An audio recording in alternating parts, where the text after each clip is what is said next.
All right, I haven't made a video in a while because I always feel like I haven't had a lot of changes, but I did want to do an update because somebody had requested it, and when I was thinking back on the last 6 months, the last year, there are a few things I've changed in my diet. I do have previous videos if you're interested about microscopic colitis and my journey with it. But this is just an update on some different things I've been trying and different foods I've been eating. The number one different thing, and I think somebody messaged me on this YouTube thread about coffee they try, and it's actually not a coffee. I could never drink coffee since I had microscopic colitis. It didn't matter if it was decaf, dandelion, low acid, anything always gave me running to the bathroom time and time again, like for the rest of the day. So I finally found something I can tolerate that I have every morning, and it is Creo Brew. It's actually not a coffee. It is roasted, ground, and brewed like coffee. Brewed cacao has a flavor and aroma of pure dark chocolate. While it brews like coffee, you get the benefits of cacao, a superfood prized by ancient American cultures for its restorative and energizing properties. And it has flavonoids to boost your immune system, 0 sugar, 1 net carb, low in calories, contains theobromine, a naturally occurring stimulant, loaded with natural mood enhancers, magnesium for bone, brain, and heart health. And I think it said it's 99% caffeine free. I've had no problem with it, and caffeine is something that I can't usually tolerate. It says non-GMO, paleo, keto, and I prefer the darker roast of it. So the way I make it, I just looked online. I just kind of put a little more than normal. I make it in a French roast press, a coffee press, a 1/4 cup to probably about 14 to 16 ounces of water.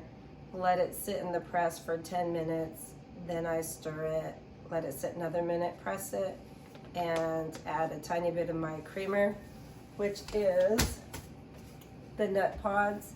And I really mean a tiny bit, like 1 teaspoon of this nut pods creamer, which is an almond coconut French vanilla.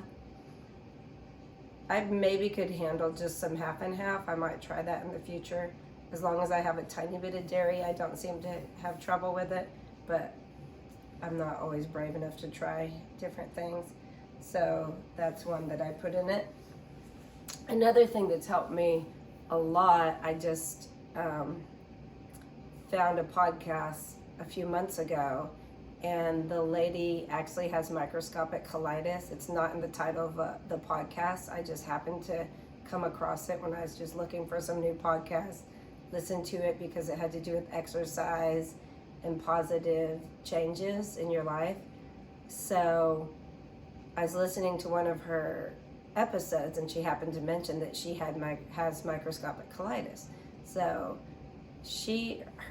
I think her episode that caught my attention was the intermittent fasting, because I was curious about that and my microscopic colitis. So I did her recommendation, which was to do intermittent fasting. I usually do it from like 9 p.m. when I go to bed. I get up at 5 a.m. I usually have my coffee. I call it my coffee, the Creo Brew. I have that and water. Pretty much that's all I have until my lunch break at work, which is at 12 o'clock. And then I break the fast with a healthy fat, which is usually avocado on a rice cake. And then I eat my normal lunch along with that. So sometimes on the weekend, or if we're going somewhere, I will make my normal smoothie.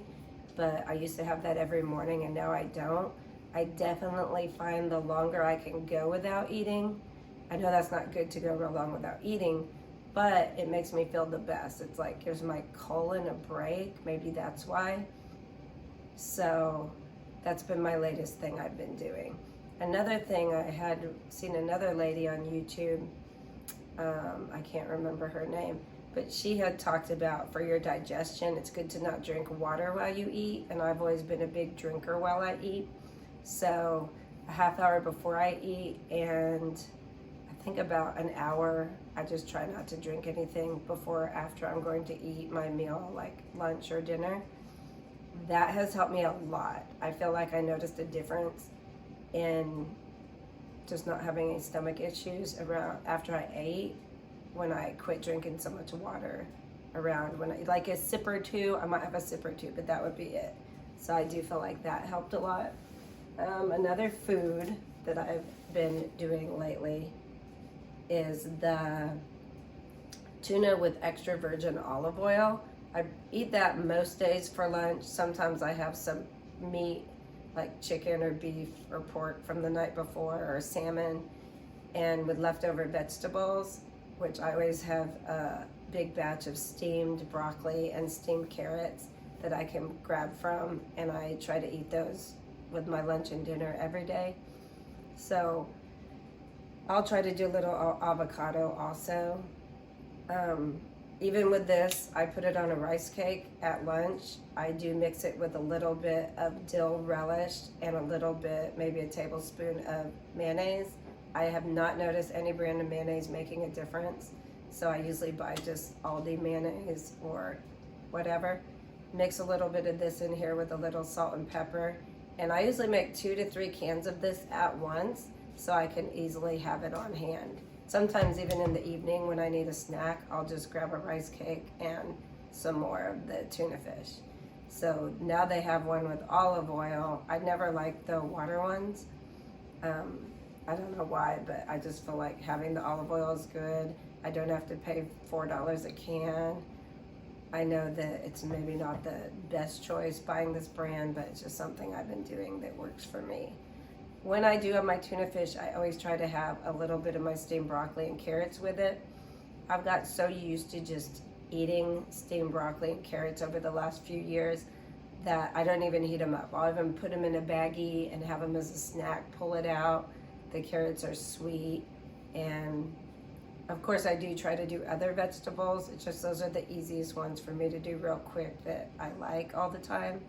So if I do anything else, I always peel it and usually steam it and just also have that as part of my mix. But my go-to things are the broccoli and carrots and the white rice cakes, which are just the plain rice cakes. I have bought some other ones at Whole Foods, some organic ones, but I find they're a little more dense, and I don't feel like I do as well on them unless it's psychological that I don't like them as much, or they feel like these are light and fluffy. I might just be kidding myself, like, oh, I don't feel as good on them because I don't like them as much. These I can get almost anywhere. Only the plain. If they're not plain, they always upset my stomach, unfortunately. My body does not like it if it's not plain. Another thing is I have found a seasoning. It's not an organic one, but a lot of people use the Kinder's brand nowadays. And this blend, it's called The Blend. It's the only one of their seasonings that doesn't bother me because a lot of my family cooks with the different seasonings. The only one I can get away with is The Blend. All that's in it is sea salt, black pepper, sunflower oil, and garlic salt. Salt, pepper, and garlic. So I'd rather not have sunflower oil, so I'd rather just use salt, pepper, and garlic myself. But if someone's cooking and they, I don't want to be difficult. It's like, this is one they could grab for me. And so I try to, the places I eat at the most are relatives' houses. I try to, they just buy that one so they have it and they can just simply put it on whatever they're making for me. Usually they just make all the meat that they're making, usually on a Blackstone or something, and then leave a little off to the side that they just put on mine. I never have a trouble with cross-contamination no matter where I go, so that is not an issue for me. I can have it.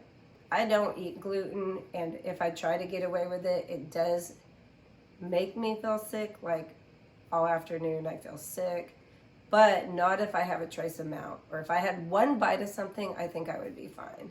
But who wants one bite of anything, you know? Just makes you want more if it's good. So let's see. I have, honey is a new thing I've added the last 6 months. I think because I saw in a forum the lady ate a lot of honey. So I've been adding honey in. I don't put it in my herbal tea because I like my tea plain. But if I feel like I just need something sweet, I might just even have a packet of honey. They make the packets you can take with you. So I feel like I'm just getting a sweet treat, and that usually just makes me feel satisfied. So honey's a new thing I've added. Another thing I've added is occasionally almond butter on a rice cake, or I'll even have a tablespoon of it and just snack on that, like a spoonful of almond butter. I did that a couple years ago, and then I quit doing it because I thought it was making me itch. It seems like my itching, eczema issues, they've gotten pretty bad the last couple of years, and I haven't really figured that out. I saw a dermatologist. She went because I had also seen the dermatologist because of the red marks on my arms. I don't know if you can see them, but probably my last couple of videos on here, even a year ago, I was complaining about my red marks on my arms. It is pretty much thin skin. I get bruising, but mainly cuts real easy, like if a dog touches me or if I hit the corner of something, even opening the cabinet sometimes, scraping on that. And it seems to be from just nutrient malabsorption issues. That seems to be the best advice I've got. The dermatologist suggested arnica, which is a natural gel like I could put on it. I did that 3 times a day or more for like 2 months, no difference at all. So I'm not saying it's bad because it's obviously good for skin, but it has not helped that problem at all. It seems to just be an issue with malabsorption from either my bile acid malabsorption or the microscopic colitis. I have no idea, but I'm just learning to live with it and be more careful, since at least I went to a dermatologist, and even I think I spoke to an allergist too, and they all were like, I have no idea. They didn't think it was thin skin. They didn't think it was only that, because it wasn't like an elderly person that they get bruises all over their arms or something like that. They said it more seems to be like, I think it's thin skin, but they seem to think maybe my cause of it is different. I don't know. I haven't got good results on that. I just have to be careful. So avocados, of course, that's a good healthy fat I eat. I try only half of one at once, just because either someone told me or I read somewhere that you shouldn't have a whole one at once or something. I don't know if that's true or not. So my protein powder I use now is a Sun Warrior blend. It's unflavored. If I'm having a flare-up, my flare-ups don't last long now. I usually know what to do to just get rid of it. So I guess I'm fortunate that way. But I do take 2 medications a day. If I am irritated, I will not have any blend at all. I would just have pea protein, nothing else, which you can see that in my previous videos. I don't remember the brand. It costs a lot more. So I just bought this bunch of this at Black Friday because I know I can tolerate this normally. And it just has a few ingredients in it. And it is actually organic. I don't think my other one was organic. The other thing I wanted to mention was that I do have flare-ups, but a lot of people say like, oh, they're stuck in a flare. My issue seems to be more if I eat something that bothers me a lot, which I'm very careful what I eat, so it doesn't happen very often. But an example is recently I bought this teriyaki sauce because, you know, I didn't want to take the time to make some homemade, but it just sounded so good. Some teriyaki chicken. So I can never eat out and order something like that. I will always pay the price. So I bought this one at the store that said paleo, keto. It's one of the big brands for paleo, keto, everything. But I did look at the label, and yes, the ingredients were that long. Anytime the ingredients are that long, or even that long, or even that long, you know, more than a few ingredients, it is going to make me suffer. So I thought, well, you know, I read through the ingredients. They all look good. They didn't look like bad ingredients, and but there was a lot of them.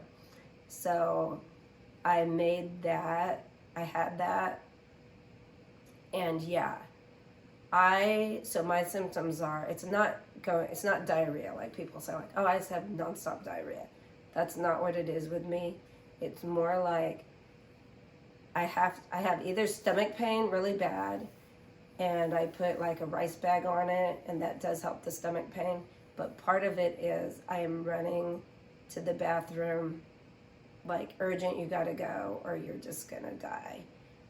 And as soon as you go, it's kind of like when someone's vomiting and they have even dry heaves, you can't help it, you have to go. It's like you have to go throw up. And then you get a timing, like, you know, in 10 minutes, you're gonna have to run to the bathroom and throw up again.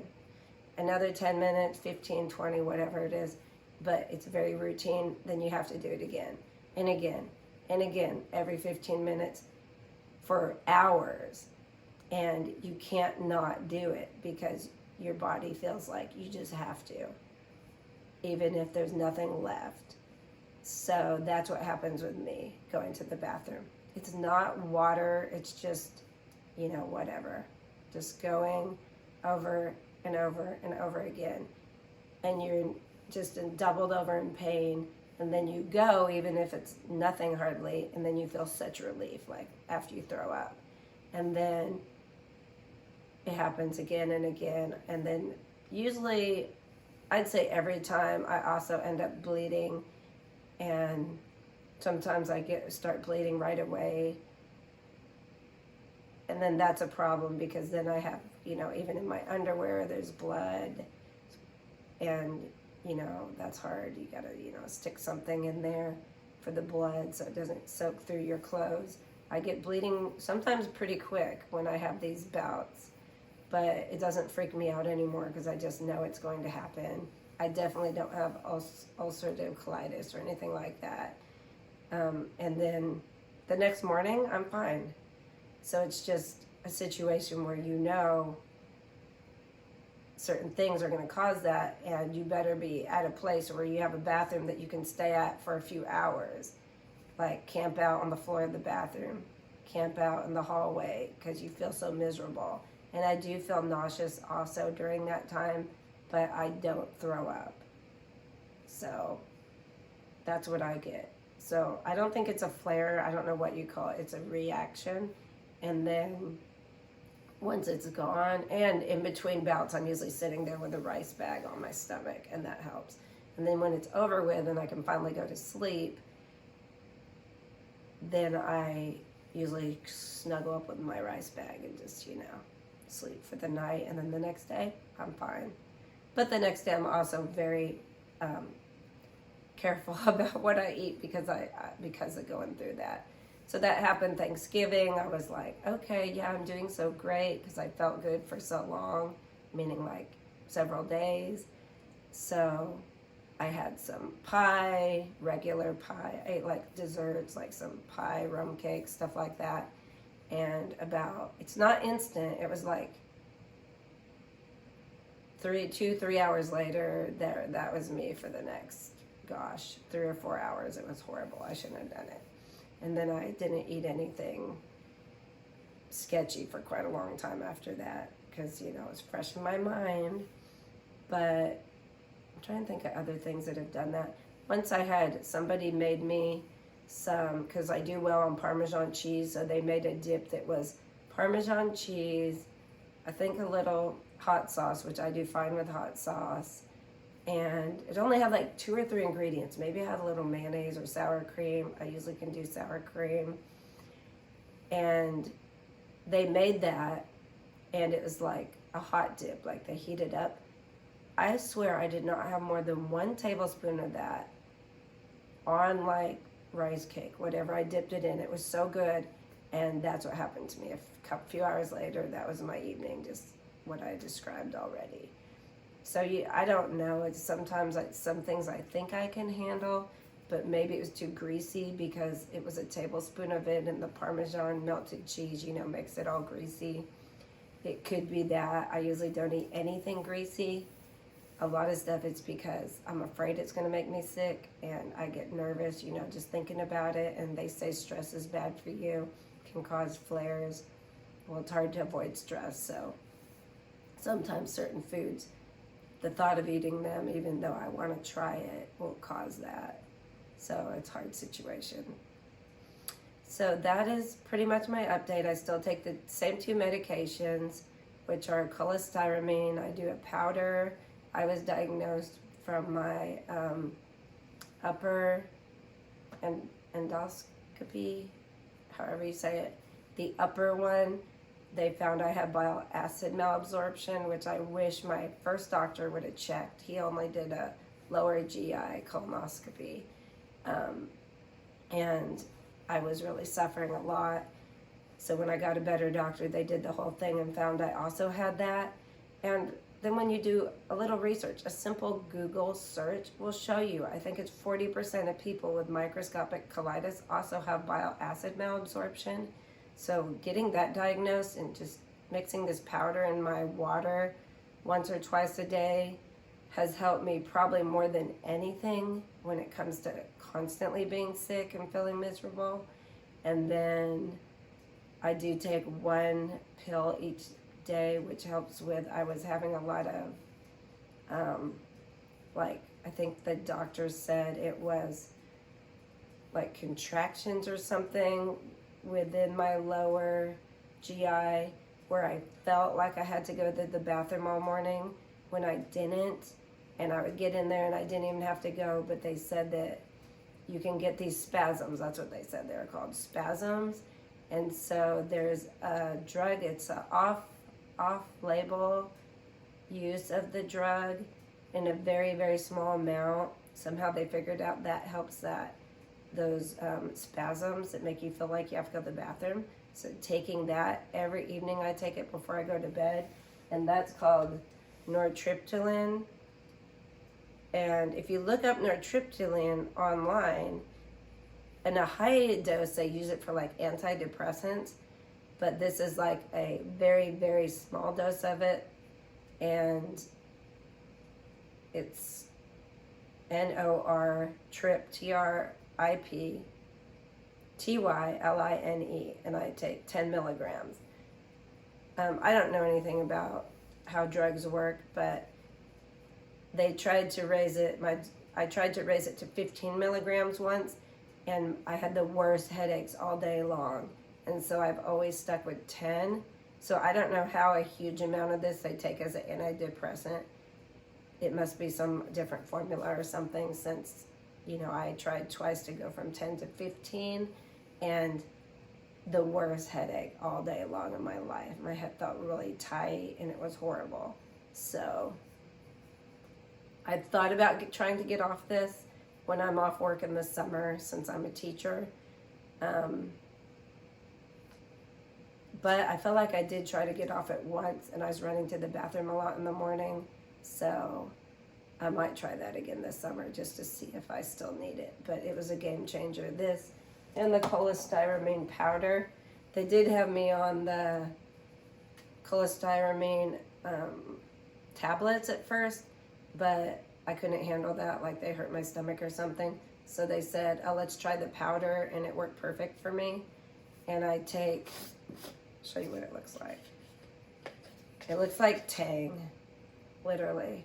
And I take 2 scoops of this in the morning, 2 scoops of it at night, and in the morning I also put a teaspoon of calcium powder in it, or at night, just once a day to get calcium too. And it has really helped me a lot.